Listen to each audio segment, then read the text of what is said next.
What's up, everybody in the consortium? So this is our first video for 2018, and I'm excited to have with me some guests from the group. First, I want to say that we're being hosted here by Shane, so welcome, Shane. Rebecca's here for her first video with us as well. We've got Jeff, and we've got Wayne. So four group members in with us today, and we're going to talk about, we're going to review 2017, and then we're going to also do some looking forward to 2018. And we're going to just go over a varying amount of topics. We're going to go over, we're going to look at movies, we're going to look at TV shows, video games, comic books, and we'll do books as well, if there are any novels out there that we want to hit. And then we're going to go over our top 5 lists for the year of 2018 and what we are most looking forward to. So let me just do a little bit of synopsis about, obviously 2017 was another big year in Geek. We had a lot of stuff come down the pike in all different areas. We had a lot of Marvel movies, came out with Thor, we saw Logan early in the year, we saw Spider-Man, and then we saw Guardians of the Galaxy Part 2. We had some stuff come out from DC. We had Wonder Woman and Justice League. We had some stuff come out in the horror genre. We had Split. We had the It movie that came out later in the year. So a lot of cool stuff in movies out this year. TV shows, the same thing. We had Stranger Things 2, which was big on Netflix. A lot of Netflix stuff for Marvel out this year. Walking Dead, Fear the Walking Dead. So a lot of stuff in TV as well. And tons of video games, tons of books, comic book stuff happening all over the place. So it's been a big, big year for our group. And a lot of times just couldn't keep up with a lot of the news that was coming down the pike every week. So it was yeah. And we're going to see more and more of it in 2018. It just keeps coming, and it just makes the group that much more fun to be around and have the discussions with everybody about all this stuff that we see every single year. So we're going to get started, and we're going to do a little bit of round table for some of this and just get some opinions on some of the bigger stuff that happened in 2017. So we're going to kick it off by looking at movies. So we'll start out with, we'll go into movies. We'll do them, I guess we'll go from, earliest to latest, maybe would be the easiest way to do it, or genre, whatever we want to do. Whatever it is. Let's start with Marvel, I guess. We'll start with the Marvel movies. And we'll go from there. Captain Stir the Pot. We're allowed to be physical on this. Can I hit him? You can, yes. And if you We don't, I can will. turn the camera off for a second, do a transition. I would like this fully documented on video. When we revert back, you'll see Wayne's head through Shane's TV. Just don't knock down Doctor Strange. I'll just sit there going.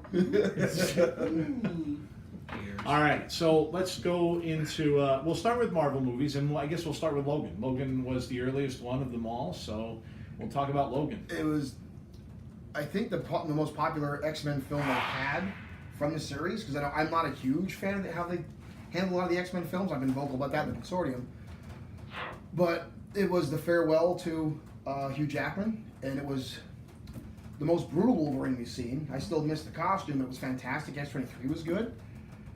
It was, apart from X-Men 2, I know that was one of your favorites, like me, with just the Nightcrawler scene, but it was just the brutality they had. And as much as I love the Old Man Logan story, we're missing a lot of the characters that were originally in the comic of itself. The movie itself was pretty damn good, and that's coming from me. To me, as I said, I wasn't happy with a lot of the X-Men films. It was good. It was just good all around. Wasn't a whole lot I can complain about it.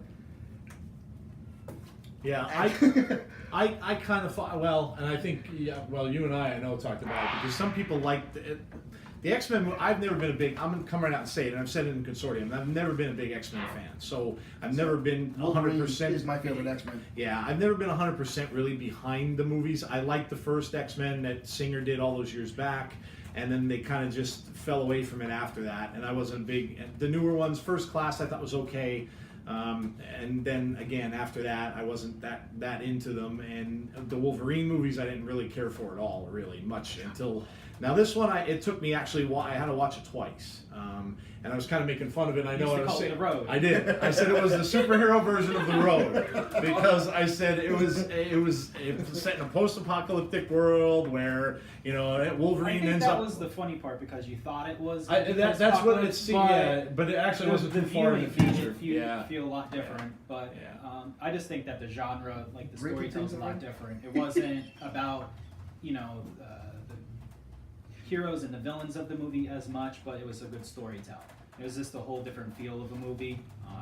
I liked the whole buddy aspect between Patrick Stewart and Hugh Jackman that whole entire time, and even Laura, the little girl, and everything. It was just a really great type of blend of different way to say or show a superhero film these days. Yeah, well, for Logan, it wasn't just my favorite comic book movie of the year. For me, it was my favorite movie of the year. I've had an attachment to the Logan character ever since 2000 when I saw the first X-Men movie. And it might sound lame, but that movie changed my life. Like, that's That's a bold statement. yeah, I know. I watched it and I was like, wait, I'm really liking these comic book movies. So I've tried to see as many comic book movies as I can ever since. It's one of my favorite genres to watch. And I became attached to this character. Hugh Jackman, he's my favorite actor. I have followed his career since then. Just something about him, it just spoke to me on the screen, I guess. So I think for a lot us, of women follow Hugh Jackman. I know, yeah, he's very talented. It doesn't hurt. He's a little easy on the eyes too, but to come, I was dreading seeing Logan, but I also was wanting to see it because I followed this character for so long. To have one actor play the same role for 17 years on screen, you don't see that. No. Yeah. We've had 3 different actors play Spider-Man during that time. Yeah. And what he's Sure. done with the role is amazing. And what he did with this movie, honestly, what director James Mangold and him did together with this movie was incredible. It's not just a comic book movie. It transcends this genre. It's a Western, all the Shane references in there. It's a drama. Anybody can watch it and appreciate it. You didn't have to be a comic book fan Right. to actually like the movie itself. It's not just a good comic book movie. It's a great comic book movie. It's an excellent movie in its own right, and there's things about it that appeal to different kinds of people. Like you said, you don't have to be a comic book fan to get into this. You can come and watch this movie and enjoy it. Anything else? I'm the opposite end. I actually haven't even seen the film yet. I know the story from the comic books. I read the comics. It's The funny. I'm much like Joe here, and the Wolverine series kind of lost me a little bit. The first movie was incredibly poor in my tastes. I did not like. Origins? Yeah, I think that's what it was called. Yeah. I didn't like it. That's I where we thought got the faceless CGI Deadpool. Yeah, I thought CGI was terrible. Yeah. The story was terrible. Everything about it was terrible. The second one got a little better. I enjoyed it a little more, despite the differences from the actual comic book I stories. cried over Silver Samurai. And yeah, that was those of us from the comic book realm know that the Silver Samurai reference is a travesty. But anyway, moving on from there, I didn't even see Logan. I know the story from the comics, so I didn't really Shall we feel like I spoil needed you? to see it. Yeah. Oh, you already have. He knows the spoilers. He's read the books. I read the book. It's okay. And to Jeff's point, and I think a lot, we're going to get into this probably a lot more than we probably should today throughout the course of the day, but expectations. And you know what, as a fan of the comic, my expectations were disappointed too because I couldn't see how they can do that story without having Logan in the Marvel Universe. And Hawkeye. Because you had and Hulk. Hawkeye and you had Hulk and you had White Queen and you had, and so I went in there with like, yeah, and this is, it's a big thing, and I caught myself doing it too, and it's like, I went into it thinking, yeah, this is gonna suck. The book is really good, but this is not, there's no way it can live up to the comics. The comic was what, 12 issues, 13, it was a long, Something like it was that. a Yeah, long it was a long story. drawn out story. See, the thing is, So- though, we can't hold Right, the two mediums in the same Correct. accountability Yeah. because You're right. they are different. Like in the movies, they don't have access to the same characters they do in the books. right. They That's- might now. It's getting better. Yeah. It's getting better. 2018 looking very Yeah. promising. I like Overlord. it. But anyway. Yeah. Next. All right, so that's Logan. So let's move on. We'll go to Guardians 2. Ooh, something I have seen. Well, Jeff can start us out then, since he saw Guardians 2. Okay. What can I say about Guardians 2? On the whole, the movie was enjoyable. I have the same problem with Guardians 2 that I have with Guardians 1. The ending sequences were super hokey to me. I enjoyed the film. Don't get me wrong. I thought it was enjoyable, engaging. I connected with the characters.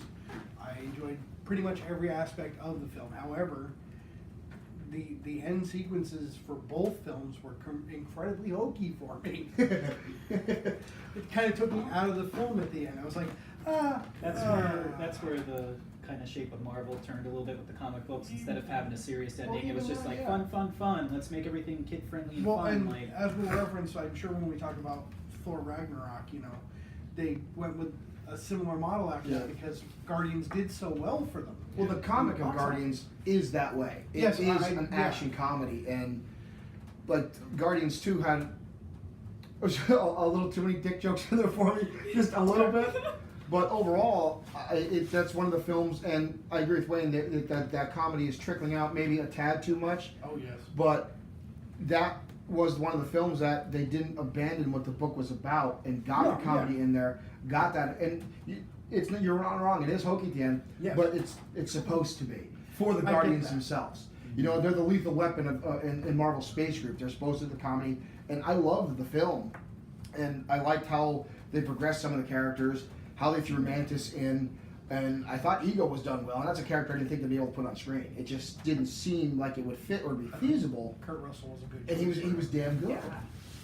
And this is another aspect we're talking about how they changed things for the comics.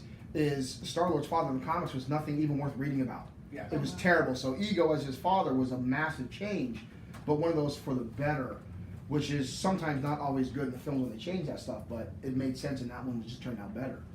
And we got Dancing Groot again, so I can't.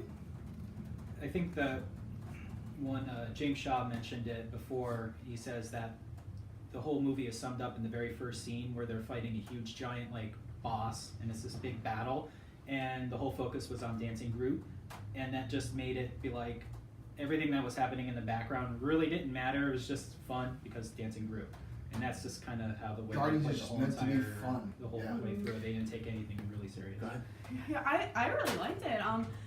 One thing I really liked about it is that it took the characters we already liked from the first movie and it deepens their characters. Like, I mean, we get into some pretty emotional territory in this movie. The Yondu stuff. Oh my god, the Yondu stuff. Yeah, like Yondu I didn't really care for in the first movie. He became my favorite character in this movie just because of the emotional roller coaster he goes through. I understood him a lot better from seeing this movie. And just the relationship between Star-Lord and his dad, like you said, Kurt Russell was amazing. Him and Chris Pratt had a great chemistry together. And just Gamora and her sister, when you find out. Nebula's fantastic. Yes, Nebula was amazing in this movie. Just between the relationship, the abusive relationship they've had with Thanos, that actually helps us get to know Thanos a little bit more too, in preparation for the Infinity War stuff. So, yeah, I really liked it. I enjoyed it. Did it make anybody else feel like, because everything was such 80s linked, that it felt like an 80s after school special? There was No, I didn't so get that. much. No, I didn't get Yeah, I didn't. That's it just was. what Star Wars It was tied like, to. it was like, for instance, the bullying with how Oh, yes. Batista's character Drax, and how he's like making fun of her, and like the father relationship about playing catch. It was like there was a lot of that 80s reference things that just kind of trickled in. It just felt like an after school special. Rocket Raccoon being such a dick with Chris Pratt's character. So that's one thing that I came out You as know like what? they just really hit that type of. You have to remember, probably a lot of these directors and producers and stuff that make Yes. this stuff They're grew all up then. 80s, yeah. So yeah, you're gonna Probably not wrong. see. Yeah, you're everything probably comes not. from a reference point to something. Next time you're you gonna watch see it, a lot just of that watch all stuff those little referred like to. after school I'm special. gonna throw it in things. tonight now, and I'm gonna watch for it. Well, Let me know. just to add on to that, just to add on to that, It is. I own it too. Yeah. you have those guys being mean to poor Groot, a little baby Oh yeah, Groot. they're all so that- bullying they're all bullying Groot. Like Groot, it yeah. was. That's one The thing Ravagers? that Yeah. everybody was just a lot of jerks to each other the whole entire time. It's kind of Space is Fun. full of assholes. yeah. that's the takeaway. That's a your lesson. learning. That's your lesson from this No. back to school special. I think Space that's is just full of goes to prove assholes. no matter where you go, there They're all they are. They're everywhere. I'm excited the fact that the thing is, I think, well, my wife and kids love the movie. They went to see it without me actually, and they love the movie. But I think that it's in good hands with James Gunn. Mhm.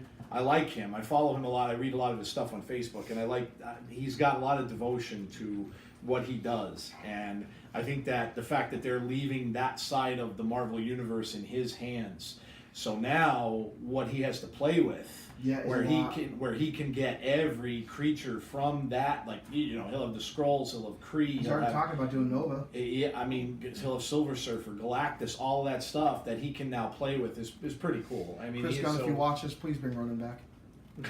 yeah, yeah, I could have done without the first Yeah. Ronin. Yeah, I love Ronan. I hate that he died. yeah. So